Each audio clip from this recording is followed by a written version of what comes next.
தேவனுடைய சமூகத்தில் கூடியிருக்கக்கூடிய சபை குடும்பத்தை அவருடைய இனிய நாமத்தினால் வாழ்த்துதல் சொல்லி வரவேற்றுக் கொள்கின்றேன்.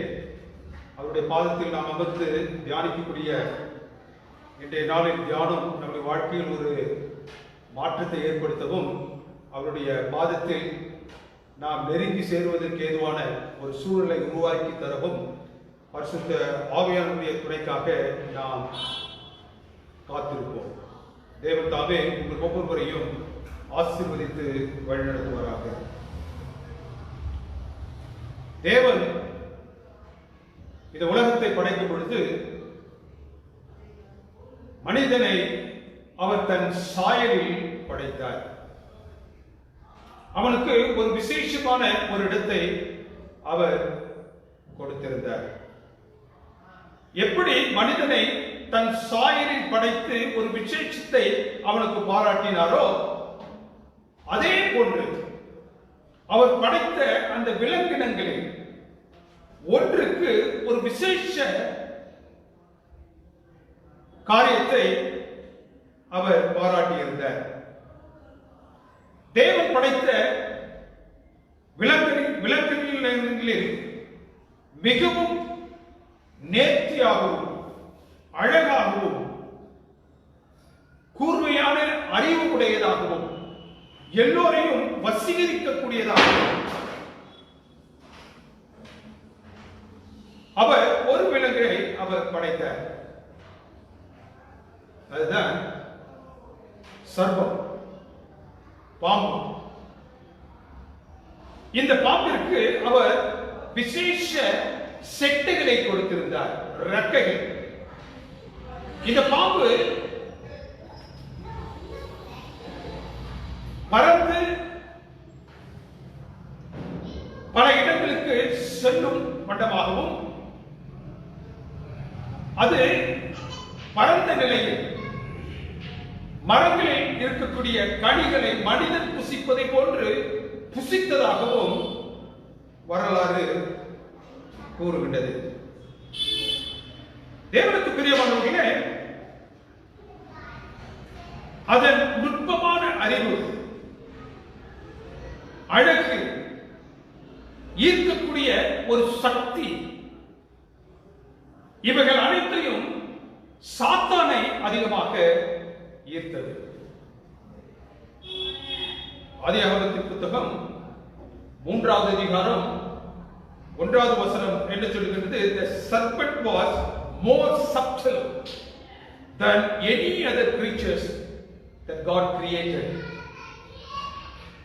தேவன் படைத்த எல்லா படைப்பிலும் அது விசேஷமானதாகவும் கூர்மையான அறிவுடையதாகவும் அழகுடையதாகவும் எவரையும் ஈர்க்கக்கூடிய ஒரு ஈர்ப்பு தன்மை உடையதாகவும் அது காணப்பட்டது. சாத்தான் தனக்காக தன்னுடைய திட்டத்திற்காக உபயோகிப்பதற்கு ஒரு டம்மியான ஒரு விலங்கை என்ன செய்யலாம எடுக்கிறார். கடவுள் படைத்த, தேவன் படைத்தவற்றில் விசேஷமான ஒரு படைப்பை அவன் தன்னுடைய கரத்தில் எடுத்துக்கொண்டார். இந்த சர்ப்பமானது சாத்தானுக்கு ஒத்து போனதினால், அவனுடைய திட்டத்திற்கு அது இடம் கொடுத்ததினால் தேவன் அதை சபித்தார் என்று பார்க்கின்றோம். தேவன் அதனுடைய சிறகுகளை விடுங்கினார். அந்த சிறகுகளை அதனில் இருந்து அவர் பிடுங்கிய மாத்திரத்தில் அவருடைய சாபத்தில் நீ உன்னுடைய உடலினால் பூமியில் என்ன செய்வாய்? தவழ்ந்து செல்வாய். மண்ணை நீ நக்குவாய். இது பூமியில் விடவும் மண்ணில் புரளவும் காரணம், அதற்கு தேவன் விசேஷமாக கொடுத்திருந்த அந்த ரெக்கைகளை, பறக்கும் சக்தியை அவர் பிடுங்கி போட்டார். இப்பொழுது தேவன் சபிக்கிறார். யார? ரிவர்ஸ் ஆர்டர்ல சபிக்கிறார். முதல் சர்ப்பத்தை சபிக்கிறார். நீ மண்ணை நக்குவாய், உன்னுடைய இறகுகள் பிடிக்கப்பட்டு போய்விட்டது. காட்டு மிருகங்களிலும் நாட்டு மிருகங்களிலும் நீ சபிக்கப்பட்டு இருப்பாய், வயிற்றினால் நீ நகர்ந்து செல்லுவாய். ஏவலுக்கு தனிப்பட்ட நிலையில் சாபம். நீ கற்பத்தின் பாடுகளை அனுபவிப்பாய்.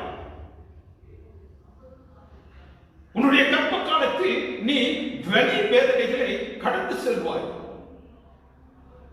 அவன் உன்னை ஆண்டு கொள்வான், நீ ஒருவனுக்கு கீழாக இருப்பாய் என்ற சாபத்தை அவளுக்கு கொடுத்த ஆதாமை கூப்பிட்டு, நீ வருத்தத்தின் அப்பத்தை சாப்பிடுவாய். நீ எதிலிருந்து எடுக்கப்பட்டாயோ அந்த மண்ணுக்கே திரும்புவாய். தேவனுக்கு பிரியமானவர்களே, அந்த சர்ப்பத்தை பார்த்து, நீ உன் வயிற்றில் நகருவாய். Give me your wings. You will not fly anymore.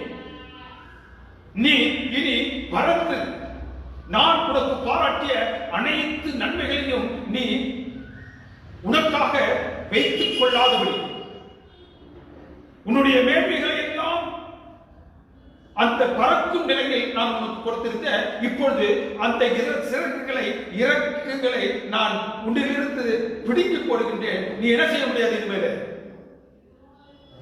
பறக்க முடியாது. தேவனுக்கு பிரியமானவர்களே, தேவன் சாத்தானுக்கு கொடுத்த அந்த 2 இறக்கைகளில் தான் அந்த சாத்தானுக்கு ஒரு மேன்மையே இருந்துச்சு. ஏன் அந்த செட்டைகள் யாருக்கு கொடுக்கப்பட்டிருந்துச்சு? பரலோகத்தில் இருக்கக்கூடிய தூதர்களுக்கு கொடுக்கப்பட்ட அதே செட்டைகளை, அதே சிறகுகளை இங்கு தேவன் செஞ்சிருந்தாரு, அந்த பாம்பிற்கு கொடுத்திருந்தார்.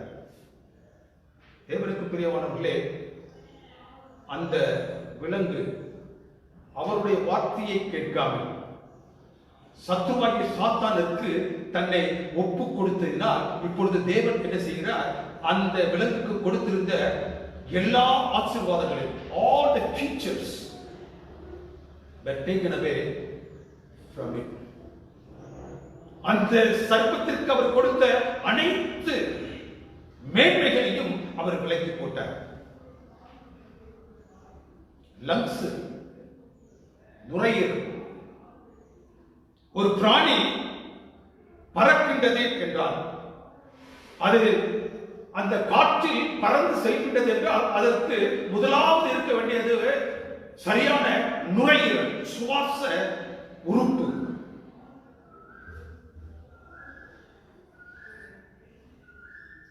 அது காற்றை உள்வாங்கி சுவாசத்தை மாத்திரம் அது செய்வதில்லை, அது பறக்கும் பொழுது பேலன்ஸ் பண்ணி போவதற்கும் அந்த சுவாச உறுப்பு அவசியம். ஹெர்பட்டாலஜிஸ்ட் என்ன சொல்லுகிறார்கள்? பாம்பிற்கு ஒரு லங்ஸ் தான் உண்டா, 2 கிடையாது, ஒரே லங்ஸ்.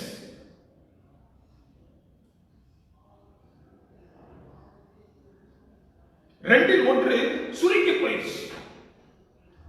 அவர்கள் என்ன சொல்லுகிறார்கள்?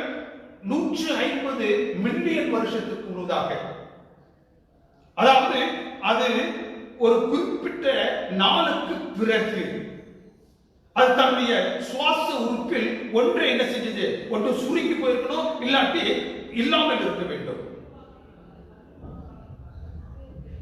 It had a power to fly when it had the 2 wings.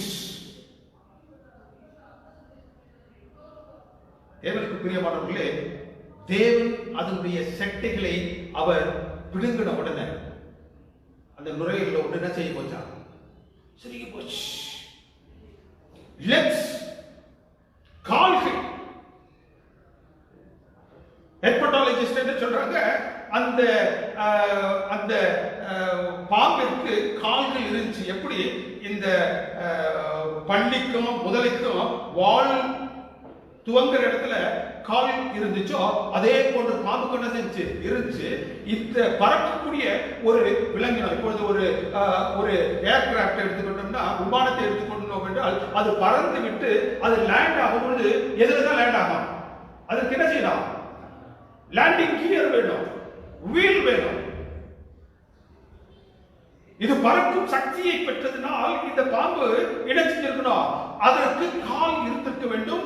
அந்த கால் இருந்ததற்கான பாம்பினுடைய உடலில் அடையாளங்கள் உண்டு என்று அவர்கள் விளங்கின ஆய்வாளர்கள் சொல்லுகின்றார்கள்.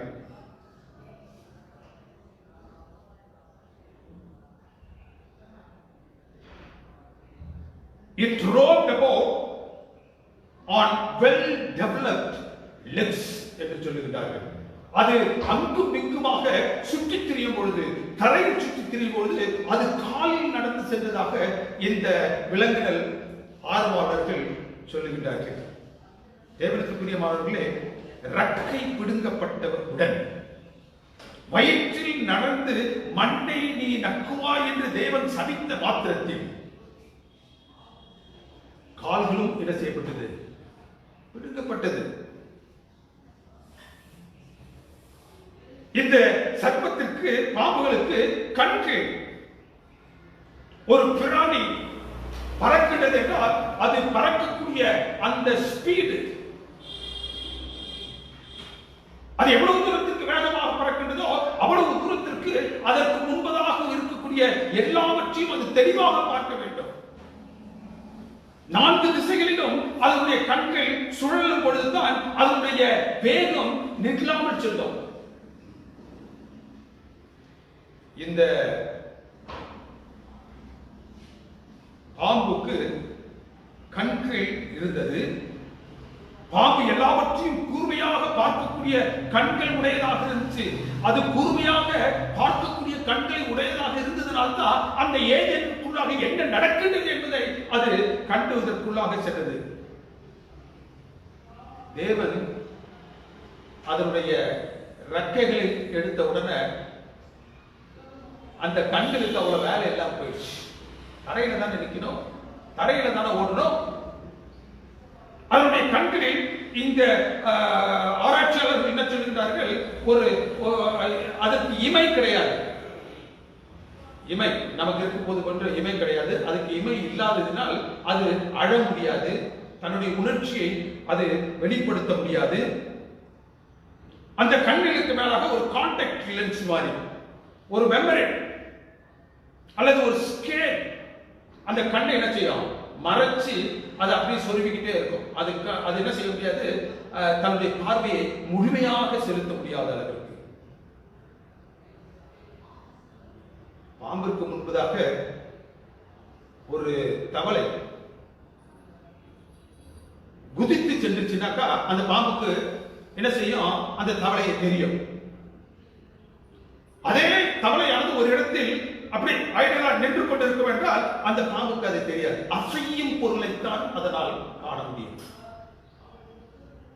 Generally they can see shapes but not details. அந்த ரக்க பிடுங்கப்பட்ட உடனே அதனுடைய கண்ணிற்கான அதிகப்படியான அவசியம் இல்லாத பட்சத்தில் அங்கு அந்த கண் என்ன செய்யப்பட்டுதான் தன்னுடைய பார்வையை, most of the snakes they don't see, they look blind. நான்காவது காது, கேட்கும் சக்தி. ஏதேனிலே போய் அந்த ஆதாமும் ஏவாளோடு பேசும் பொழுது இதையெல்லாம் தேவன் உங்களிடத்தில் சொன்னாரா? ஆம், இந்த விருட்சத்தின் கனியை புசியாதிருங்கள் என்று அவர் சொன்னதுண்டு என்று சொன்ன அந்த பரலோகத்தின் ரகசியத்தை இந்த சர்ப்பமானது என்ன செஞ்சு கேட்டுச்சு. இந்த சர்ப்பமானது மனுஷன் பேசிக் கொண்டிருக்கக்கூடிய காரியங்களை அது கேட்கவில்லை. பரலோகம் அல்லது தேவன் அவர்களோடு பேசிய அந்த வார்த்தைகளை என்ன செஞ்சா கேட்டுச்சு. அதற்கு காது இருந்தது, கேட்கும் சக்தி இருந்தது. அந்த காதுக்கு துல்லியமாக எல்லாவற்றையும் கேட்கக்கூடிய ஒரு உயரிய தன்மை இருந்துச்சு.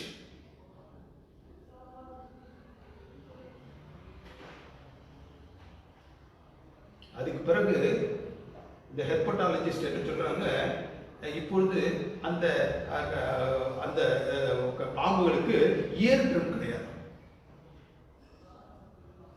அதனால் அது என்ன செய்ய முடியாது, எதையும் துல்லியமாக கேட்க முடியாது. அப்ப எப்படி அது போது வைப்ரேஷன், இந்த தாடையில் ஏற்படக்கூடிய அந்த அந்த அசைவுகளை வைத்து அது என்ன செய்யலாம் என்று நடக்கின்றது என்பதை அது அறிந்து கொள்கின்றது. வாய், உங்கள் கண்கள் திறக்கப்படும், நீங்கள் தேவர்களில் ஒருவரை போல் ஆவீர்கள் என்று அவர் அறிவார். எனவே பரலோகத்தின் ரகசியத்தை சர்வசாதாரணமாக பேசக்கூடிய வாயும் கேட்கக்கூடிய காதும் அதுக்கு என்ன செஞ்சு இருந்துச்சு.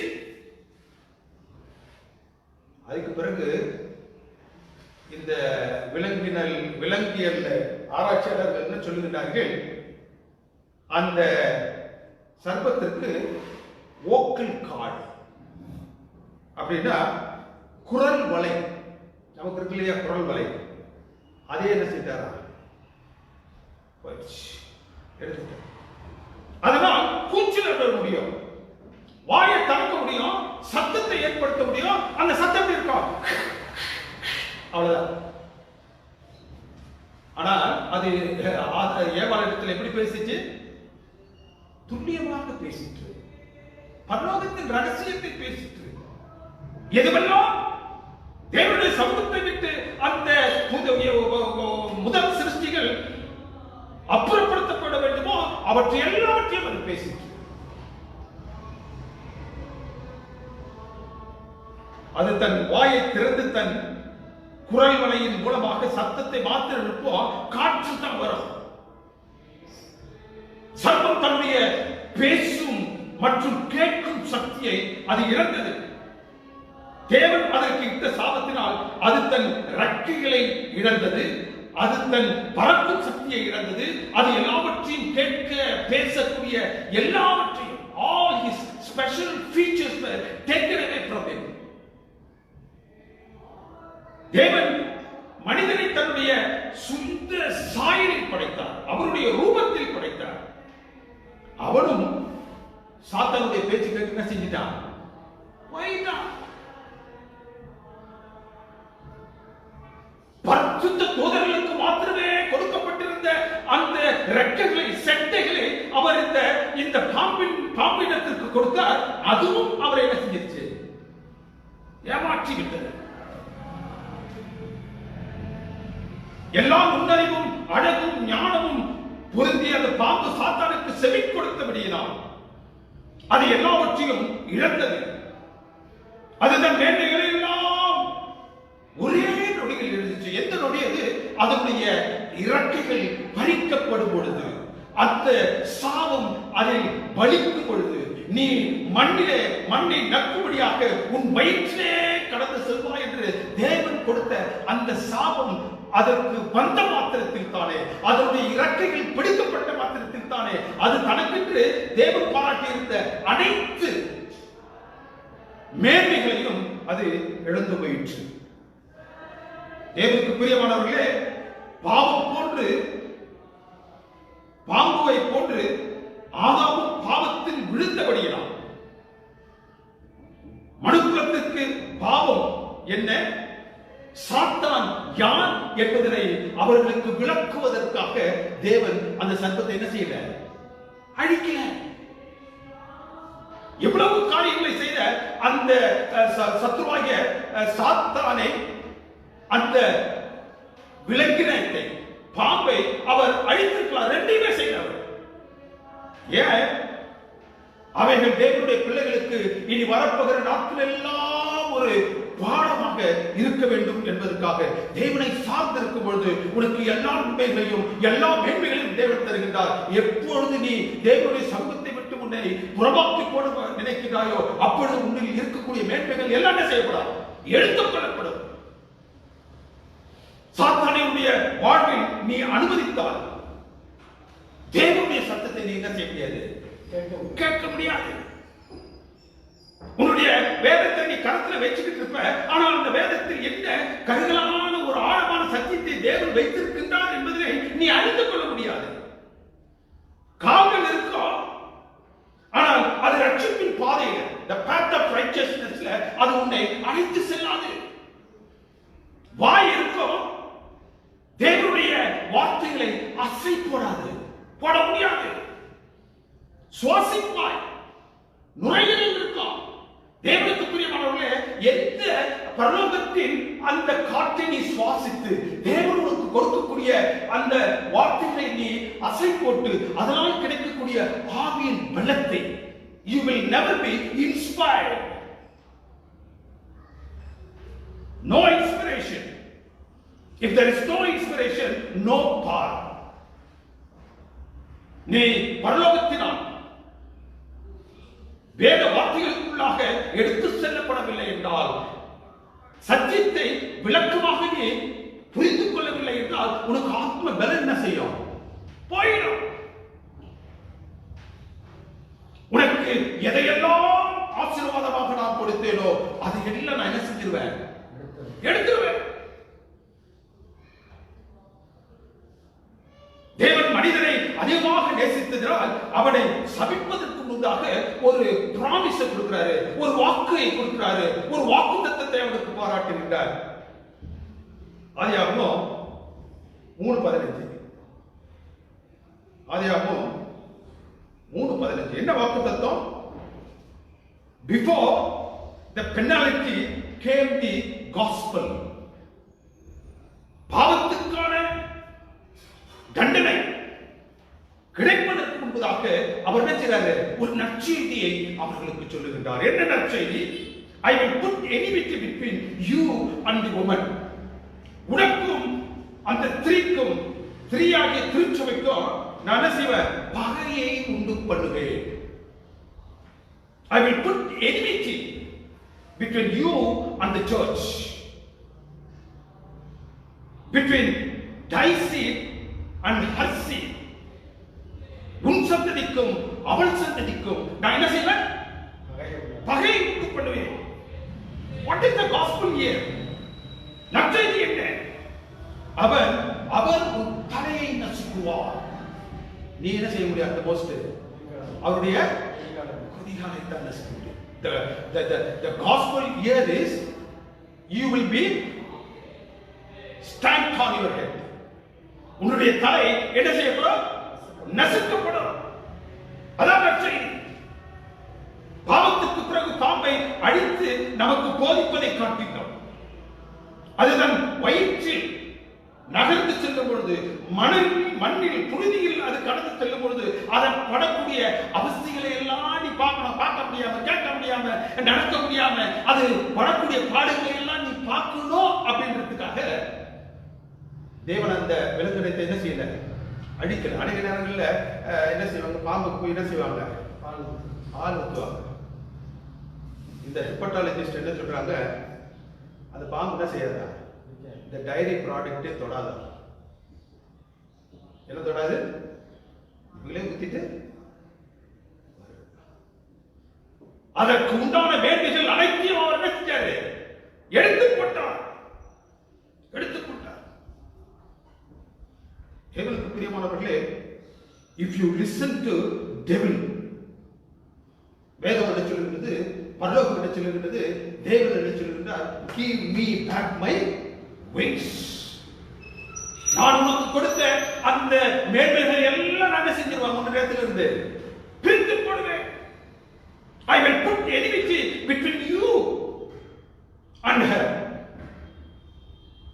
உனக்கும் ஸ்திரீக்கும் என்ன செய்வேன்? பகையை நான் உண்டாக்குவேன். என்ன பகை உண்டாக்குனாரு? சபசத்திரத்தை நாம புரட்டி பார்த்தோம் என்றால், முதலாவது சாத்தான் யாரோடு போரிட்டான்? சாத்தான் செய்த முதலாவது யுத்தம் எங்கே? வெளிப்படுத்தல் 12:7 வசனம் என்ன சொல்லுகிறது? வானத்தில் யுத்தம் உண்டாயிற்று. மீகாவேலும் அவரை சார்ந்தவர்களும் சாத்தானும் அவனை சார்ந்தவர்களுக்கும் யுத்தம் உண்டாயிற்று. அந்த யுத்தத்தின் முடிவு என்ன? சாத்தானும் அவனை சார்ந்தவர்களும் வானத்தில் இல்லாதபடி அவர்கள் கீழே தள்ளப்பட்டார்கள். அவர்கள் இருந்த இடமும் இல்லாமல் போயிற்று. விழத்தள்ளப்பட்டது. 8வது வசனம் என்ன சொல்கிறது? பழைய பாம்பாகிய வலு சர்ப்பம் பூமியிலே விழ தள்ளப்பட்டது. அதனாலேயே அதை சார்ந்த தூதர்களும் தள்ளப்பட்டார்கள். சத்துருவாகி சாத்தானுக்கு நீங்களும் நானும் இடம் கொடுத்தோம் என்றால் அந்த சத்துருவாகி சாத்தான் எப்படி தண்டிக்கப்படுகின்றானோ அப்படித்தான் நம்ம என்ன செய்யப்படுவோம்? தண்டிக்கப்படுவோம். இது தேவனுக்கும் சாத்தானுக்கும் நடந்த வானத்தில் பரலோகத்தில் நடந்த யுத்தம். இரண்டாவது யுத்தம் அதே வெளிப்படுத்தல் 12:2 என்ன சொல்லுது அந்த பகுதி? ஸ்திரீ கற்பம் தரித்து பிள்ளை பெறும்படி கற்ப வேதனை அடைந்து வருத்தப்பட்டு அலறினாள். அவள் பிரசவிக்கும்படியாக துடித்துக் கொண்டிருக்கும் பொழுது அவளுக்கு முன்பதாக யார் வந்து இருந்ததா? அதே வெளிப்படுத்தல் 12:4 என்ன சொல்லுகிறது? நட்சத்திரங்களில் 3 தூதர்களோடு தள்ளப்பட்ட அந்த சாத்தான் அந்த பிள்ளையை பட்சித்து போடும்படியாக, பிறக்கக்கூடிய அந்த பிள்ளையை பட்சித்து போடும்படியாக, பிறக்கக்கூடிய அந்த கர்த்தராகிய இயேசு கிறிஸ்துவை அடித்து போடும்படியாக பல பிரயத்தனங்களை அவன் செய்தான். மத்தேயு 2வது அதிகாரம் வசனங்கள் 3-16 என்ன சொல்லுகிறது? ஏரோது ராஜா கிறிஸ்துவுடைய அந்த அந்த பிறப்பை கேட்ட மாத்திரத்தில் அவன் என்ன செஞ்சானா? கலங்கினான். 16வது வசனம் என்ன சொல்லுகிறது? பெத்லகேமிலும் அதன் சகல எல்லைகளிலும் உள்ள 2 வயதுக்குட்பட்ட எல்லோரும் என்ன செய்யப்பட வேண்டாம்? கொல்லப்பட வேண்டாம். இது இரண்டாவது யுத்தம். கிறிஸ்துவுக்கும் சாத்தானுக்கும் நடந்த நேரடி யுத்தம். அவருடைய சிறு பிராயம் துவங்கி சிலுவை மரணம் வரைக்கும் அவரை அவன் என்ன செஞ்சான்? வேட்டையாடினான். மூன்றாவது யுத்தம் அதே வெளிப்படுத்தல் 12:13 என்று சொல்லுகிறது. மூன்றாவது யுத்தத்தை குறித்து சொல்லுகிறது. வலு சர்ப்பம் தான் பூமியில் தள்ளப்பட்டதை அறிந்து அந்த ஆண் பிள்ளையை பெற்ற ஸ்திரீயை அது என்ன செஞ்சான்? துன்பப்படுத்தியது. அது ஆண் பிள்ளையை பெற்ற ஸ்திரீயாகிய திருச்சபையை பொழுது அது துன்பப்படுத்தியது. முதல் தேவனிடத்தில், அடுத்து கர்த்தராகிய இயேசு கிறிஸ்துவினிடத்தில், இப்பொழுது அந்த ஸ்திரீயாகிய திருச்சபையிடத்தில். இது சாத்தானுக்கும் திருச்சபைக்கும் ஏற்படக்கூடிய யுத்தம். சாத்தானின் திருச்சபை மீதான தாக்குதல், தீர்க்கதரிசன நிறைவேறுதலின் அடிப்படையில் நாம் அந்த சபை சரித்திரத்தை எடுத்து பார்த்தோம் என்றால் 1860 நாட்கள், 538 கிறிஸ்துவுக்கு முன் 538 கிறிஸ்துவுக்கு பின் 1798 வரைக்கும். இதை குறித்து சொல்லும்போது வேதம் காலங்கள் அரைக்காலம் அல்லது 3.5 வருஷம், 48 மாதங்கள், இவை எல்லாவற்றையும் நாம் பார்த்தோம் என்றால் 1260 நாட்கள் இந்த திருச்சபை என்ன செய்யப்படும்? துன்புறுத்தப்படும், இருட்டில் வைக்கப்படும். இதைத்தான் சரித்திரத்தில் என்ன சொல்றாங்க? இருண்ட காலம், டார்க் டேஸ். என்ன dark days? What is dark days? எது இருண்ட காலம்? வேதம் தேவனுடைய பிள்ளைகளுடைய கரத்தில் இருந்து பிடுக்கப்பட்ட காலம். திருச்சபையை இருளிலே தள்ளிய காலம். பரிசுத்த மக்களை ஒரு மத ஆதிக்கம் ஒடுக்கிய காலம். சிலுவையில் இருந்து கர்த்தராகிய இயேசு கிறிஸ்து சிந்திய அந்த ரத்தம் ஒரு மனுஷனுடைய பாவத்திற்கு போதுமானதல்ல. ஆகவே எங்களிடமிருந்து நீங்கள் பாவ பெற்றுக் கொள்ளுங்கள் என்று அந்த மத ஆதிக்கம் எல்லாரையும் வசீகரித்து அவர்களை மிரட்டிய காலம். Word of God was replaced with the tradition. தேவனுடைய வார்த்தைகள், தேவனுடைய சத்தியம் பாரம்பரியத்தினால் என்ன செய்யப்பட்டுச்சு? மாற்றி அமைக்கப்பட்டது. காலங்களையும் பிரமாணங்களையும் மாற்றிய காலம் எது? இந்த 1760 வருடங்கள் அந்த ஆதிக்கத்தில், அந்த இருண்ட காலத்தில், காலமாகிய 6 மணியிலிருந்து அடுத்த நாள் 6 மணி வரைக்கும் தேவன் சிருஷ்டிக்கும் பொழுது ஒரு நாள் கணக்கு என்ன? 6 மணியிலிருந்து சூரிய அஸ்தமனத்திலிருந்து அடுத்த சூரிய அஸ்தமனம் வரைக்கும் காலங்கள். அதை மாற்றி நான் 12 பிரமாணத்தை மாற்றினான்.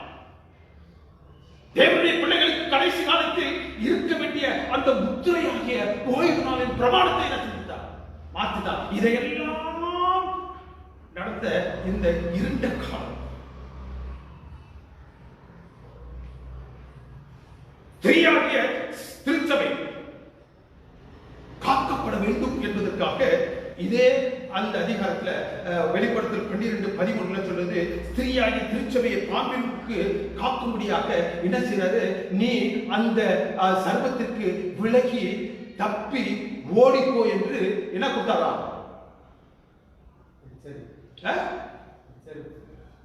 சிறகுகளை கொடுத்தார். அந்த சத்துவாடி சாத்தானிடத்தில் நீங்கள் தப்பித்து விலகி போய்விடுங்கள், வனாந்திரத்தில் என்னிடத்தில் வந்து சேருங்கள் என்று அவர் சிறகுகளை கொடுத்தார். எந்த சிறகை அந்த விசேஷித்த விலங்கினமாகிய பாம்பிடமிருந்து அவர் எடுத்தாரோ அதை தேவனுடைய பிள்ளைகளுக்கு மறுபடியும் கொடுத்தார். இது 3வது யுத்தம். இந்த யுத்தம் அந்த இருண்ட கால நாட்களில் நடந்தது. 4வது யுத்தம் ஸ்திரீயின் வித்தாகிய அந்த சந்ததியிடம். ஸ்திரீயின் வித்தாகிய அந்த சந்ததி யாரு? மீதியான திருச்சபை, ரெமனன்ஸ். இந்த மீதியான தேவனுடைய பிள்ளைகளுக்கும் அந்த திருச்சபைக்கும் சத்துவாகிய சாத்தானுக்கும் நடைபெறக்கூடிய யுத்தம் தான் இந்த கடைசியாக 4வது யுத்தமாக வேதத்தில் சொல்லப்பட்டிருக்கிறது. வெளிப்படுத்தல் 12:17 சொல்லுது, கிறிஸ்துவையும். யார் அந்த மீதியான திருச்சபை குடும்பத்தை சார்ந்தவர்கள்? எது இந்த மீதியான திருச்சபை என்று நாம் கேட்க விளைவோம் என்றால் இங்கு வேதத்தில் அதற்கான அடையாளத்தை தேவன் வைத்திருக்கிறார். யார் இந்த மீதியான திருச்சபை? வெளிப்படுத்தல் 12:17 சொல்லுது, கிறிஸ்துவையும் அவரது கற்பனைகளையும் உடைய சபை. கற்பனையை கைக்கொள்கிறவர்களும் கிறிஸ்துவையும் வைத்திருக்கிறவங்க. கர்த்தராகிய இயேசு கிறிஸ்து மேசியாவாக வரும் அந்த நாட்களில் இந்த யூதர்கள் நினைச்சாங்க, கற்பனையை கையில இறுக்கி பிடிச்சிருந்தாங்க. யாரை விட்டாங்க? கிறிஸ்துவை விட்டுட்டு அவரை சிலுவையில் அறைந்தார்கள். இன்றைய நாட்களில் கிறிஸ்து உலகத்தில் இப்பொழுது அவர்கள் கிறிஸ்துவை இறுக பற்றிக் கொண்டார்கள். எதை விட்டு விட்டார்கள்? கற்பனையை விட்டு விட்டார்கள்.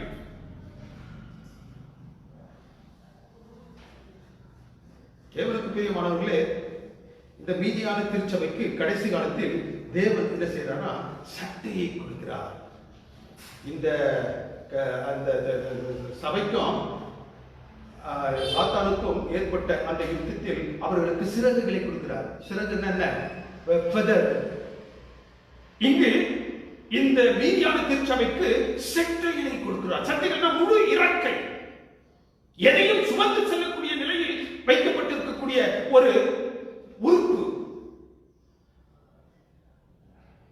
சிறைகள் விலகி ஓடுவதற்காக அவர் அந்த காலத்தில் கொடுத்தால், செட்டைகள் புது பலன் அடைந்து சாத்தானை நீங்கள் எதிர்த்து நில்லுங்கள்.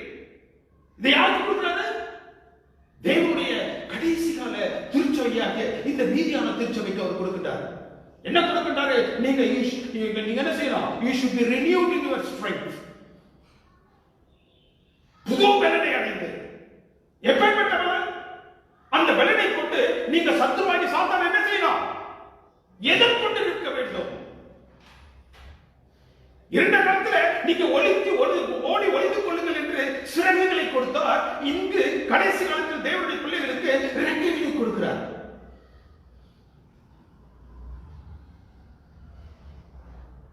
தேவனுக்கு பிரியமானவர்களே, அவருடைய கரத்திலிருந்து விடுவிப்பதற்காக தேவன் இன்னொரு விலங்கினத்தை தெரிந்து கொண்டார். எந்த விலங்கினத்தை அவர் அதிக உயரத்தில் வைத்து பார்த்தாரோ அந்த சிருஷ்டிப்பினால அந்த பாம்பில் இருந்து அதனுடைய எல்லா ஃபீச்சர்ஸையும் அதனுடைய எல்லா பிரிவிலேஜஸையும் அவர் எடுத்து போட்டுட்டு இப்பொழுது இன்னொரு விலங்கினை குறித்து அவர் பேசி அதனை தேவனுடைய பிள்ளைகளுக்கு கொடுக்கிறார். திருஷ்டாந்தமாக eagle, the bird known for its majestic beauty, strength, grace, long life, spirit of independence, loyalty. ஒரு பறவையை அவர் என்ன செய்யறாரு, தேவனுடைய பிள்ளைகளுக்கு ஒப்பிட்டு அவர்கள் அதை போன்றோ அதன் மூலமாகவோ தப்பிவிக்கப்பட வேண்டும் என்பதற்காக ஒரு பறவையை தெரிந்து கொண்டார். அதன் பெயர் தான் என்னது, கழுகு. மிகவும் நேர்த்தியானது, அழகானது, வடிவமிக்கது, அதிக நாள் வாழக்கூடியது. அப்படி ஒரு பறவையை அவர் தெரிந்து கொண்டு அதனுடைய சக்தியை அவர் கொடுக்கின்றார். வேதத்தில் நன்றாக படித்து பார்த்தீர்கள் என்றால் ஆதியாகமம் துவங்கி வெளிப்படுத்தும் வரைக்கும் 31 இடங்களில் இந்த கழுகை குறித்து வேதம் பேசுகின்றது. 31 இடங்களில் தேவன் இந்த வெளிப்படுத்தல் பார்த்தது போன்று 12:14 கடைசி கால திருச்சபைக்கு அவர் அதை காப்பதற்கு கழுகின் சிறகுகளை கொடுத்தார். எந்த சிறகுகளை அந்த பாம்பிலிருந்து பிடிக்கிறாரோ அதே சிறகுகளை இப்பொழுது மறுபடியும் கொடுக்கிறார். கழுகினுடைய சிறப்பு அம்சம் என்ன? கழுகின் சிறகுகள், ஒரு கழுகு எவ்வளவு நீளம் இருக்கும்னா 108 சென்டிமீட்டர் தான் அது அதனுடைய உயரம் இருக்கும். ஆனால் அதனுடைய சிறகு இறக்கை எவ்வளவு இருக்குமா, 2.5 மீட்டர் இருக்கும். 2.5 meters, 8 feet, 8 அடிகள் அல்லது 2.5 மீட்டர் அளவுக்காக அந்த ரெக்கைகள் என்ன செய்யும், வியாபித்து இருக்கும். அந்த சிறகுகளுக்கு ஒரு விசேஷித்த தன்மையை அவர் கொடுத்திருந்தார். என்ன தன்மைனா, மற்ற விலங்குகளுக்கெல்லாம் இல்லாதது போன்று அந்த சிறகுகளுக்கு, அந்த ரெக்கையிலிருந்து வரக்கூடிய அந்த சிறகுகளுக்கு அந்த பிளட் வெசல்ஸ்ல அதை என்ன செஞ்சிருந்தாரா, கனெக்ட் பண்ணி வைத்திருக்கிறார். அதனால அது நகத்தை போன்றும் முடியை போன்றும் வளர்ந்துகிட்டே இருக்கும். விழ அந்த ஒரு குழந்தைக்கு மாத்திரம் அவ்வளவு ஒரு பெரிய பாக்கியத்தை அவர் கொடுத்திருக்கின்றார். தேவனுக்கு பிரியமானவர்களே, இந்த சிறகுகளை கொண்டு இந்த கழுகானது எவ்வளவு வேகம் சொன்னோம்னா, ஒரு மணிக்கு 120 160 கிலோமீட்டர்களுக்கு அது வேகமாக செல்லுமா. எவ்வளவு உயரத்தில் செல்லும், 10,000 அடிகளுக்கு மேல் அது எழுந்து செல்லும். அது தொய்வுறாமல் இருப்பதற்கு, ஒருவேளை அது கடந்து செல்லக்கூடிய பாதையில் பாலைவனம் வந்துவிட்டதென்றால் அது இறங்க முடியாத சூழ்நிலையில அது என்ன செய்யுமா, இட் வில் கிளைடிங் என்று சொல்வார்கள். எப்படின்னாக்கா, அது தன்னுடைய உடலை அசைக்காமல், தன்னுடைய ரெக்கையை அசைக்காமல் அப்படியே இருக்கும், அப்படியே மூவ் ஆகிட்டே இருக்கும். அது எவ்வளவு தூரத்துக்கு மூவ் ஆகும்னா 45 கிலோமீட்டர் வேகத்துல ஒன்றுமே அசையாமல் அதில் செஞ்சுட்டு இருப்பான், போய்கிட்டு இருக்கான்.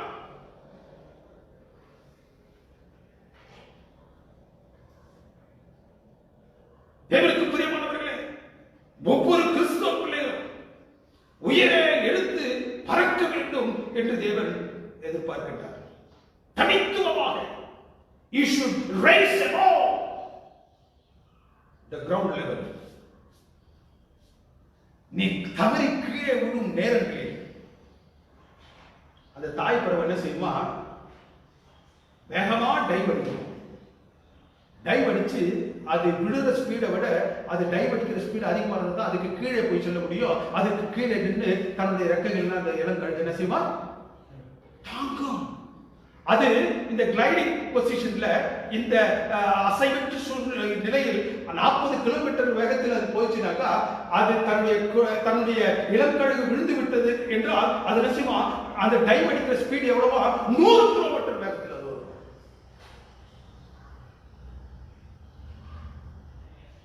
ஒரு கழுகு தன்னுடைய இளம் கழுகுகள் அதனில் அரை எடை இருக்குமா, அரை இடம், அதுக்கு பாதி வைத்திருக்கும். அதையும் அது என்ன செய்வான்? தாங்கும். தேவன் அந்த சிறைகளையும் சட்டைகளையும் ஒன்று சர்ப்பத்தை விட்டு விலக்கி இருக்க வேண்டும். தேவனுக்கு பிரியமானவர்களே, சர்ப்பத்தை என்ன செய்யறவர் விளக்காம அதை அப்படியே வச்சு பாடம் கற்பித்துக் கொடுக்கின்றார். என்ன பாடம்? தன்னுடைய பிள்ளைகள் சோதனை நாட்களில் வெற்றி சிறந்தவர்களாக சோர்வடையாமல் இலைப்படையாமல் இந்த இந்த இந்த கழுதை போன்று இருக்க வேண்டும். அந்த கழுவின் சட்டைகளை நமக்கு என்ன செய்யறாரு? எதை அவர் சர்ப்பத்திலிருந்து அந்த பாம்பிலிருந்து எடுத்துக் கொண்டாரோ அந்த உயரிய நிலையில் இருந்த அந்த இறக்கைகளை அந்த சட்டைகளை அவர் தேவனுடைய பிள்ளைகளுக்கு தருகிறார். இரண்டாவது, கழுவினுடைய கண்கள், ஐசைட், அதனுடைய பார்வை, அது மனித பார்வையை விட 6 மடங்கு விசாலமானது. ஒரு ஒரு ஒரு கழுகானது உயரத்தில் 1.5 கிலோமீட்டர்களுக்கு அது அதிகமான உயரத்தில் அது பறந்து போய்கிட்டு இருக்கும்போது அது கீழே உள்ள ஒரு சிறு தவளையையும் அது என்ன செய்வான்? அவ்வளவு பார்வை கூர்மையானது. பார்வை கூர்மை. தேவன் தன்னுடைய பிள்ளைகளுக்கு வைத்திருக்கக்கூடிய விசேஷித்த ஞானம். வேதத்தின் மகத்துவங்களை ஆராய்வதற்கு, தீர்க்க தரிசனத்தினுடைய நிறைவேறுதல்களை கண்டுபிடிப்பதற்கு ஞான திருஷ்டியை தேவனுடைய பிள்ளைகளுக்கு என்ன செஞ்சிருக்கிறார்கள்? கொடுத்திருக்கிறார். இந்த கழுகுகளுக்கு இருப்பது it's not just the eyesight, it is inside. இந்த கழுகுகளுக்கு தேவன் பாராட்டியிருக்கக்கூடியது சாதாரண கண் பார்வை அல்ல, எவற்றையும் காணக்கூடிய புரிந்து கொள்ளக்கூடிய நுண் பார்வை, இன்சைட், தீர்க்க தரிசன பார்வை, நுண்ணறிவு. தேவனுக்கு பிரியமானவர்களே, அதனுடைய ஐசைட், தேவன் ஏன் அதுக்கு அந்த மாதிரி ஒரு ஐசைட்டை கொடுத்திருக்கிறார்? To shape the search according to his will and direction. எந்த நிலையில் தன்னுடைய திருச்சபை எழுந்து பிரகாசிக்க வேண்டுமோ, எந்த நிலையில் தன்னுடைய திருச்சபை நகர்ந்து செல்ல வேண்டுமோ, அதற்கு அவர் என்ன செய்கிறார்? ஒரு ஞான திருஷ்டியை கொடுத்திருக்கிறார். அடுத்து கால்கள். தேவனுக்கு பிரியமானவர்களே, இந்த கழுகினுடைய கால்கள் அதனுடைய உறுப்புகள் எல்லாவற்றிலும் விட அது மிகவும் வலிமை மிக்கது. அதனுடைய கால்களில் இருக்கக்கூடிய அந்த டோனல்ஸ், அந்த நகங்கள், அதனுடைய கால்களில் இருக்கக்கூடிய நகங்கள் என்ன செய்யும்? வளைந்து மிகவும் கூர்மையாக அது என்ன செய்யும்? இருக்கும். அது வேகமாக பறந்து கீழே இருக்கக்கூடிய அந்த இறையை பிடிச்சிச்சுனாக்கா என்ன செய்யறது? விடாது. எந்த நோக்கத்திற்காக அதை பிடித்ததோ அந்த நோக்கம் நிறைவேறும் வரைக்கும் அது என்ன செய்யாது? விடாது.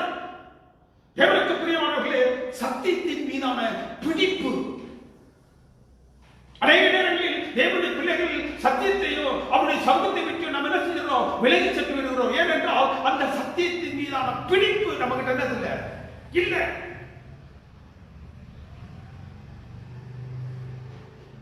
யோசுவா 3:13 தேவனுடைய பிள்ளைகளுடைய கால் எப்படி மேன்மையானது, எவ்வளவு பவர்ஃபுல்னு சொல்றாரு. அந்த கால்கள் யோர்தானில் பட்ட மாத்திரத்திற்கான யோர்தான் பிரவாகித்து நின்றது.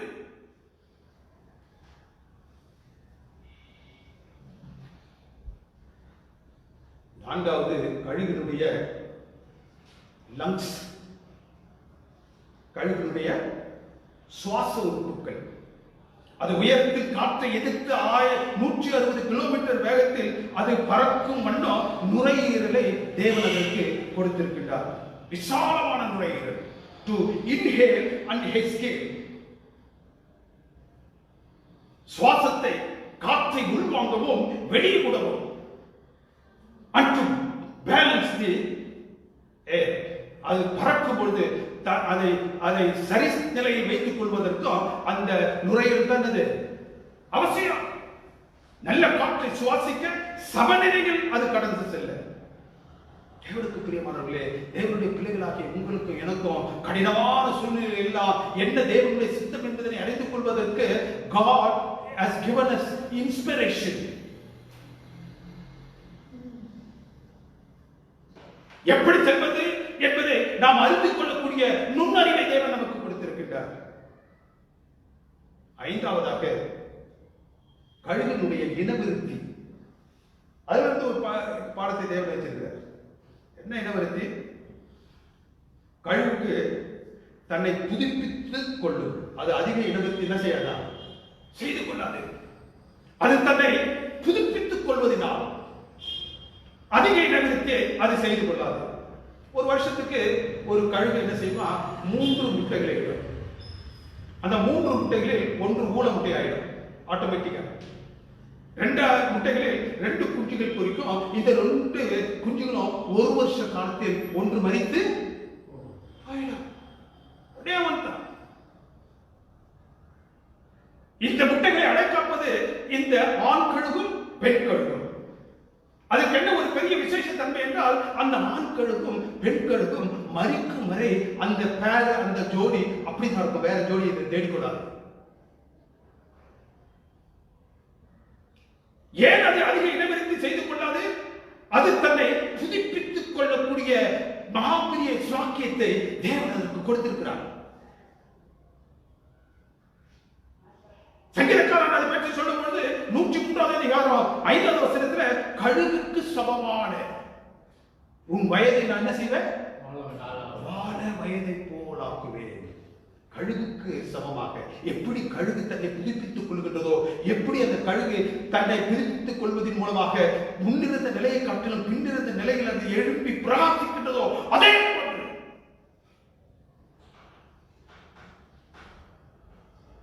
20 ஆண்டுகளுக்கு மேலாக வாழக்கூடிய ஒரு கழுகு தன்னுடைய வாழ்க்கையின் நடுப்பகுதியிலோ அல்லது ஒரு 25% வாழ்ந்த பிறகு என்ன செய்யுமா? ஒரு பொந்துக்குள்ள போய், ஒரு மலை பொந்துக்குள்ள போய் அப்படியே நிற்கும். தன்னுடைய அழகை என்ன செய்யும்? அந்த பாறையின் கொத்தி கொத்தி கொத்தி தன்னுடைய அழகை உடைச்சிடும். அதனுடைய சிறகுகள் எல்லாம் விழுந்து போகும்.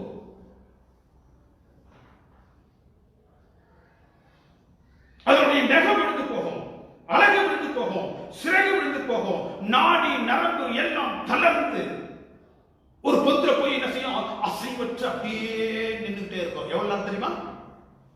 எத்தனை நாட்கள் தெரியுமா? 150 நாட்கள். 150 நாட்கள் அது எதையும் உண்ணாமல் எதையும் குடிக்காமல் அந்த பொந்துக்குள்ளேயே என்ன செய்வா? இருக்கும்.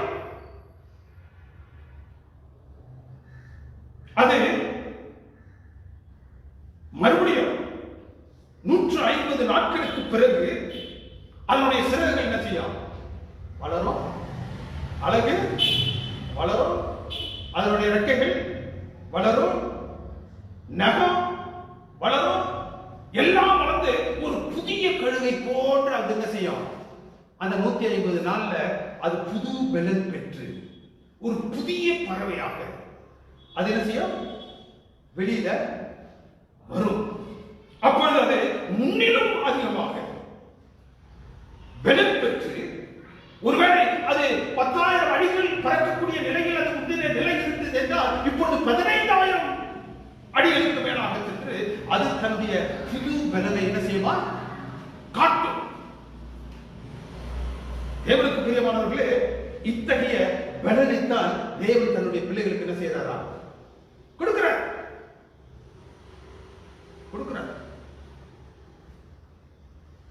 மறுபிறப்பின் அனுபவத்தை கொடுக்கிறார். பாவத்திற்கு மறுபிறப்பு என்றால் என்ன? பாவத்திற்கு மரித்து கிறிஸ்துவுக்குள்ளாக எழும் நிலை. பாவத்தில் இருக்கும் பொழுது நமக்கு இருந்த அந்த சங்கோஜங்கள், நமக்கு இருந்த பிரச்சனைகள், நமக்கு இருந்த தொய்வு, இதெல்லாம் கிறிஸ்துவுக்குள் நாம் எழும் பொழுது எப்படி எழுவுமா?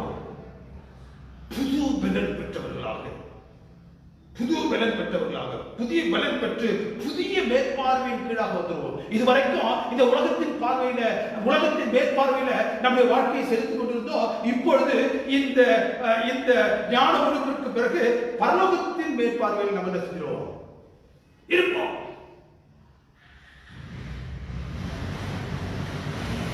இரண்ட காலத்துல 1200 வருடங்கள் சர்வத்துக்கு விலகி ஓடும்படியாக அதுக்கு என்ன கொடுக்கப்பட்டுச்சா? சிறகுகள் கொடுக்கப்பட்டுச்சு. இப்பொழுது மீதியான திருச்சபைக்கு கடைசி காலத்துல செட்டைகள் கொடுக்கப்படுகிறது. ஏசாயா 40:31 வசனம் என்று சொல்கிறது, அவர்களுக்கு செட்டைகள். நாம் புது பலன் அடைந்து சத்துவாகிய சாத்தானை அந்த சர்ப்பத்தை எதிர்த்து நிற்கக்கூடிய பலன் பெற்றவர்களாக நாம் கடந்து செல்வோம். நம்மை தாங்குவதற்கு இந்த ஏசாயா புத்தகம் 40:31 வசனம் என்ன சொல்கிறது? அந்த நேரத்தில் தேவனுடைய பலன் நம்மை என்ன செய்யுமா? தாங்கும், ஏந்தும், எல்லா விக்கல்களில் இருந்தும் நம்ம என்ன செய்யுமா? தப்புவிக்கும். யாத்திராகமம் 19:4 என்ன சொல்கிறது? நான் உங்களை கழுகுகளுடைய சட்டைகளின் மேல் அது எப்படி சுமந்து வருமோ அப்படி அந்த எகிப்தின் அடிமைத்தனத்திலிருந்து நான் உங்களை எண்ணத்தை சேர்த்துக் கொண்டேனே, அதுபோல் நீங்களும் பலனடைந்து கழுகு போல் சட்டைகளை அடித்து எழுப்புவீர்கள். நீங்கள் ஓடினாலும் என்ன செய்ய மாட்டீங்க? இளைப்படைய மாட்டீர்கள். நடந்தாலும் சோர்வடைய மாட்டீர்கள். ஈகிள்ஸ் டிஃபென்ஸ் மெஷர் கொஞ்சம் பார்ப்போம். அது எப்படி இந்த கழுகு தன்னுடைய எதிரியை எதிர்கொள்கின்றது? எப்படி எதிர்கொள்கின்றது? கிறிஸ்துவ வாழ்க்கையில நீங்களும் நானும் எதிர்கொள்ள வேண்டிய அநேக காரியங்கள் உண்டு என்பதனால் இந்த கழுகினுடைய எதிர்கொள்ள அந்த டிஃபென்ஸ் மெஷர்ஸ் தேவன் நமக்கு கொடுத்திருக்க. என்ன சொல்றார்? கழுகு தன் எதிரியாகிய பாம்பை என்ன செய்யுமா? மேலிருந்து வேகமாக வந்து பல மைல்கள் வேகமாக வந்து அந்த சென்று கொண்டிருக்கக்கூடிய அந்த பாம்பை எங்க பிடிக்குமா? தலையில வந்து தன்னுடைய முழு வேகத்தையும் முழு போர்ஸையும் வச்சு அதை தலையில அப்படி பிடிச்சிட்டு அதுக்கப்புறம் என்ன செய்யுமா? அந்த பாம்பை, அது எவ்வளவு பெரிய பாம்பாக இருந்தாலும் சரி, அதை அப்படியே தூக்கிடும். மேல தூக்கின உடனே அந்த காற்றிற்கு மேலாக போன உடனே அந்த பாம்பு ஒண்ணுமே அது செயல் இழந்து போகுது. தேவனுக்கு பிரியமானவர்களே, இங்கு தேவன் தன்னுடைய பிள்ளைகளுக்கு வைத்திருக்கக்கூடிய சத்தியம் தலையை இறுக பற்றி மேலே உயரத்தில் கொண்டு சென்று அது தாக்கும். தேவனுக்கு பிரியமானவர்களே, கிறிஸ்துவின் சிலுவை மரணம் சாத்தானின் தொடையை நசுக்கியது. எங்க வச்சு நசுக்கிச்சு? பரலோகம் அதுக்கு ஒரு இடத்தை வச்சிருச்சு. அது என்ன இடம் என்றால் அந்த கல்வாரி குருசு. இந்த சத்துவாகிய சாத்தானை கர்த்தர் இயேசு கிறிஸ்து செஞ்சாரு. அந்த கல்வாரி குருசுல, அந்த சிலுவையில தன்னுடைய மரணத்தின் மூலமாக அவருடைய தலையை நசுக்கினார்.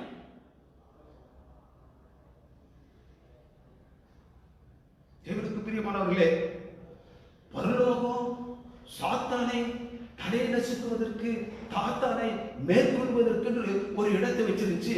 அந்த இடம் எந்த இடம்? கர்த்தர் இயேசு கிறிஸ்து. அந்த இடம் எந்த இடம்? அந்த சிலுவை. சிலுவை. தேவனுக்கு பிரியமானவர்களே, நீங்கள் நானும் சாத்தானை மேற்கொள்ள வேண்டும் என்றால் அந்த சிலுவையை நிழலுக்கு தான் என்ன செய்யணும்? போகணும். எந்த சிலுவையில் அவனுடைய தலை நசுக்கப்பட்டுச்சோ அந்த சிலுவையின் நிழலில் நடந்த முடியாது. சாய்ந்து இளைப்பாறுகிறோமே, இளைப்பாறுதல் எப்போ வரும்? அவருடைய சிலுவையின் அடியில் அவன் அந்த சாத்தானுக்கு அவர் பாராட்டிய அந்த மரண, அந்த தலை நசுக்குதல் என்ற நிலையில அவர் நமக்கு கொடுத்திருக்கக்கூடிய வெற்றியை நாம் என்ன செய்யணும்? சிலுவையின் நிழலிலிருந்து அதை அனுபவிக்க வேண்டும். சாத்தானை அவன் இருக்கக்கூடிய இடத்துல நீங்க போய் நின்று அவனை எதிர்த்து யார் கைப்பா? அவன் ஜெயிச்சிருவான். சாத்தானை எங்க சந்திக்கணும்? தூக்கி என்ன செய்யணும்? கிறிஸ்துவின் மூலமாக அவர் நமக்கு இருக்கக்கூடிய அந்த சிலுவையின் மரணத்தின் மூலமாக அவர் அவரை உயர தூக்கினார்.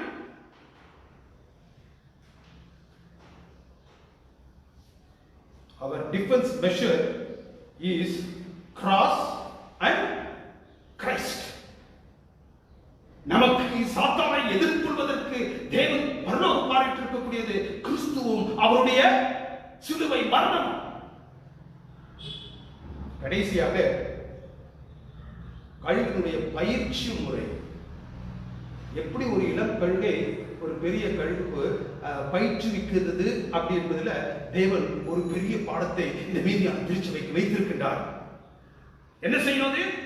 உபாகமத்தின் புத்தகம் 32வது அதிகாரம் 11வது வசனத்தை எடுத்துக்கொண்டிருந்தால், முதலாவது அந்த கழுகு என்ன செய்வான்? சுகமாக அந்த கூட்டுல தினந்தோறும் அப்படி அமர்ந்து இந்த இளங்கழுகுகள் 1.5 வருஷம் இருக்கும் அந்த கூட்டுக்குள்ளேயே. சும்மா திங்கிறது தான் வேலை அதுக்கு, வேற எந்த பிரச்சனையும் கிடையாது. நல்ல கொழுத்து அது என்ன செய்யும்? சுகமாக இருக்கக்கூடிய அந்த கூட்டை முதலாவது அந்த கழுகு என்ன செய்வான்? கலைக்கும். கூட்டம் கலைச்சிட்ட உடனே அந்த கழுகு என்ன செய்யும்? அந்த இளம் கழுகுகளை பிடிச்சு என்ன செஞ்சிடும்? கீழே தள்ளும்.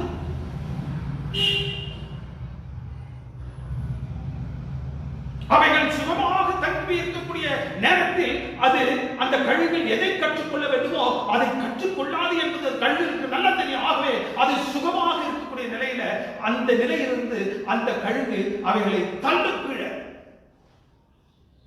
கூட்டம் பிரிச்சிடும். அதுக்கு பிறகு அந்த இளம் கழுகுகள் அந்த கூட்டில் இருக்க முடியாது. இதான் டிவைன் ட்ரைனிங், தெய்வீக பயிற்சி. அதுக்கு பிறகு ஆசீர்வாதம் என்னன்னா, குஞ்சுகளை அது என்ன செய்வான்? சுமக்கும். அதனை சுற்றிலும் வந்து அசைவாடும். It would flutter around it. அசைவாடும். இந்த குஞ்சுகளை தள்ளிய உடனே அது என்ன செய்யும்? டைவ் அடித்து வேகமாக வரும். இந்த கிளைடிங் அந்த பொசிஷன்ல அதை தாண்டி கொண்டு போவோம். அது கீழே விழுந்த உடனே டைவிங் பொசிஷன்ல அந்த 100 கிலோமீட்டர் வேகத்துல அது விழுவதற்கு முன்னாக வந்து மறுபடியும் என்ன செய்யாத தூக்கும். அதை தாங்குவதற்கு தாங்கி செல்வதற்கு 45 கிலோமீட்டர் வேகத்தில் அது சென்றுச்சுன்னா அதனை காப்பாற்றுவதற்கு 100 கிலோமீட்டர் வேகத்தில் வந்து அதை என்ன செய்வான்? காப்பாற்றும். It would flutter around the young one. இந்த நீந்தல் கற்றுக் கொடுக்கும் பொழுது அந்த பயிற்சியாளர் என்ன செய்வார்? அதை நீந்து கொண்டு இருக்கக்கூடிய பத்துல சுத்தி சுத்தி வருவார். ஏனென்றால் அவன் மூழ்கி விடாமல் இருப்பதற்கு. அதே போன்று தேவனுடைய கரம் நம்மை சுற்றி சுற்றி சுற்றி வரும். துல்லியமாக நம்மை கவனிக்கும், நம்மை சுற்றி அசைவாடும். தன் சட்டைகளை விரித்து சுமக்கும். அதை அந்த அந்த இளம் கழுகுகளை சுமப்பதற்கென்றே தேவன் என்ன செய்கிறார்? அதனுடைய சட்டைகளை 2 அடி தூரம், 2.5 feet, not feet, meters, 8 அடி சுமப்பேன். ஏசாயாவின் புத்தகம் 46:4 என்ன சொல்கிறது? நான் உன்னை தாங்குவேன், உன்னை சுமப்பேன் என்ற வாக்குத்தத்தத்திற்கு இணங்க தேவன் தம்முடைய பிள்ளைகளுக்கு இந்த கழுகு கொடுப்பது போன்ற அசைவானதை கொடுப்பார், சட்டையை விரிப்பார், அவர் நம்மை தாங்குவார். இந்த சுமப்பதும் தாங்குவதும் ஏந்துவதும் அவரால் எப்ப செய்ய முடியாது? எப்ப செய்ய முடியாது? நம்ம சொகுசா கூட்டுக்குள்ள இருக்கும்போது, எல்லா தேவைகளையும் சந்திக்கப்பட்டு நாம் சொகுசாக நம்முடைய இல்லங்களில் இருக்கும் பொழுது, நம்முடைய வாழ்க்கையின் நிலை எந்த பிரச்சனையும் இல்லை என்று சொல்லக்கூடிய நிலையில் இருக்கும் பொழுது, இந்த தேவனுடைய மகிமையான ஆசீர்வாதங்களை நாம் அனுபவிக்க முடியாது. இதுல என்ன சொல்லுகிறது? சொகுசு கிறிஸ்தவர்கள் இருக்கிறார்கள். யாரு? என்ன கிறிஸ்தவர்கள்? சொகுசு கிறிஸ்தவர்கள்.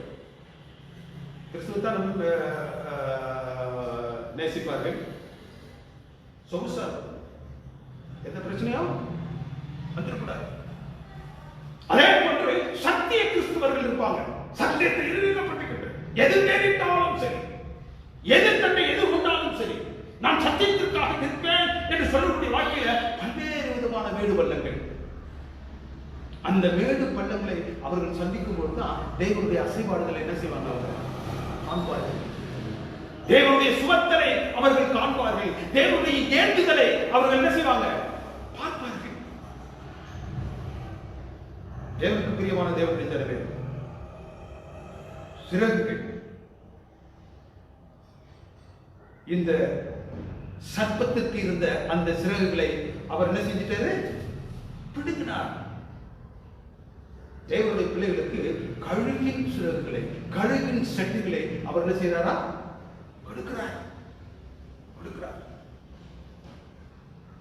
அந்த சிறகுகளை வைத்துக் கொண்டு பறந்து பழங்களை புசித்து கூர்மையான பார்வையுடையதாக நன்றாக பேசும் வாயை, தரையிறங்குவதற்கு கால், கேட்பதற்கு துல்லியமான காதுகள், பேசுவதற்கு வாயை, சுவாசிப்பதற்கு நுரையீரல், எல்லாவற்றையும் ஒருங்கினே பெற்றிருந்த யாரு? சர்வம். என்றைக்கு அது சத்துருவாயி சாத்தானுடைய பேச்சை கேட்டுச்சோ அன்னைக்கு கடவுள் என்ன செஞ்சாரு? தேவன் என்ன செஞ்சாரு? அதனுடைய சிறகை பிடிக்கிட்டார்.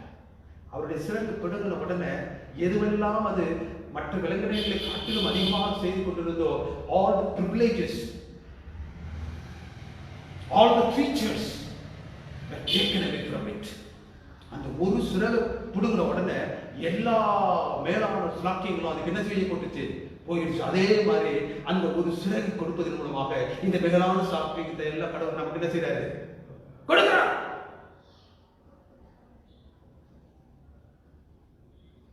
அவன் சத்துருவாகிய சாத்தானாகிய சாத்தானால் வஞ்சிக்கப்பட்டு அந்த சர்ப்பத்தை போன்று மண்ணுக்கு திரும்பும் பொழுது தேவன் அவனை தூக்கி எடுப்பதற்கு, மறுபடியும் மேலோங்கி எடுப்பதற்கு அவர் என்ன செய்யறாரு? கழுகின் சிட்டைகளை அவனுக்கு கொடுக்கின்றார். வெளிப்படுத்த 12:14 சொல்லுவாரு, அவனை விட்டு நீ விலகி செல்வதற்கு அந்த 2 காலத்தில் உனக்கு சிறகுகளை கொடுத்த, நீ அந்த வனாந்தரத்துக்கு போவதற்கு இப்பொழுது மீதியான திருச்சபையாக உனக்கு நான் என்ன செய்யறேன்? ஏசாயா 46:4 சொல்லக்கூடாது, நான் உன்னை தாங்குவதற்கும் உன்னை ஏந்துவதற்கும் உன்னை தப்புவிப்பதற்கும் உனக்கு சட்டைகளை நான் கொடுப்பேன். You will equip yourself. You will renew your faith, your strength. எதுக்கு? renewal of strength எதற்கு? சாத்தானை எதிரடியாக நேரடியாக சந்திப்பதற்கு. அப்போது 61 வசனத்தில் அவர்கள் புது வெள்ளனை அடைந்து கழுகுகளைப் போல சட்டைகளை அடித்து எழுப்புவார்கள். அவர்கள் ஓடினாலும் இழப்படையார்கள், நடந்தாலும் சோர்வடையார்கள். இழந்த எல்லாவற்றையும் அவர்கள் பெறுவார்கள். எப்பொழுது? சாத்தானுக்கு விலங்கி தேவனுடைய வார்த்தைகளுக்கு கீழ்ப்படியும் பொழுது. மோசே என்ன செஞ்சாரு? அந்த அந்த கானானிற்கு போவதற்கு முன்னதாக மோசே அழைத்து, நீ என்ன செய்ய? 2 மலையை தெரிந்து கொள், ஒன்று கெர்சி மலை, ஒன்று கேவ மலை. இந்த கெர்சி மலையில நீ போய் நின்று அவர்களுக்குரிய ஆசீர்வாதத்தை சொல்லு. இந்த ஏவாள் மலைக்கு நீ மேல் சென்று அவர்களுக்குரிய சாபத்தை சொல்லு. அவர்கள் என் பெயர் என்னுடைய கற்பனைகளுக்கு கீழ்ப்படிந்து நான் சொல்கிற விதமாக அவர்கள் செயல்படுவார்கள் என்றால் அந்த கெர்சி மலையில் அவர் சொன்ன அந்த 9 ஆசீர்வாதங்கள், இந்த 9 ஆசீர்வாதங்களுக்கு தான் கர்த்தராகிய இயேசு கிறிஸ்து பேசுறாரு. அவருடைய என்ன மலையில பேசுறாரு? புதிய ஏற்பாட்டுல மலை பிரசங்கம் எங்க? அந்த மலை பிரசங்கத்தில் ஆசீர்வாதங்கள்.